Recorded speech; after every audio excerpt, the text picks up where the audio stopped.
объективдүү причинасы жок болуп туруп келбей койгон болсо жыйналышка бул саясий мындай бышпагандык да, кыргызча айтканда. Тиги эмне дегенде баягы мэр Города эми баягы президент чакырып атканда, мамлекет башчысы чакырып атканда эми барып угуп мындай положениясын көрүп эмне дегендей болуп.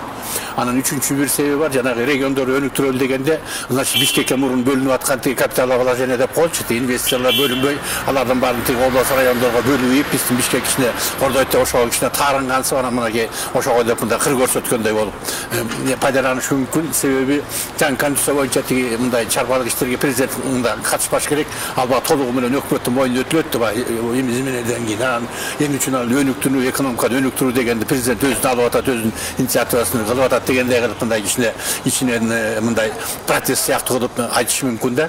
Анан чын-чынына келгенде Жээнбеков анын өкмөттүн башында турганда эле баштаган иш болчу, президентке келгенден кийин абдан туура баштап атат, муну элдин баары жактырып атат, аны деле билесиңер. Чын-чынына келгенде региондорду өнүктүрбөйлүк ушу Бишкектин ичине тегерене берсе, биздин жана внутренний миграциядан да кутула албай, экинчиден бул шаарда өзү кийин жүрүп отуруп мындай жанагы чоң шаарлардагыдай болгон бизде кризисте башталышы мүмкүн да.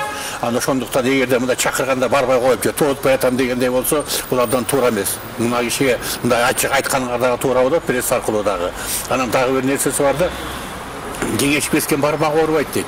Эми ал конституцияда мындай жазылды деп, анан бирөөсү мындай деп антип экөө талашып тартыша берсе, мамиле бузулат да. Орустардын бир жакшы макалы бар, эгерде бирөө менен мамилеңди бузгуң келсе, ошо мамилең жөнүндө сүйлөшө баш деп. Ошондойго барбашыбыз керек да, ошол эң негизгиси.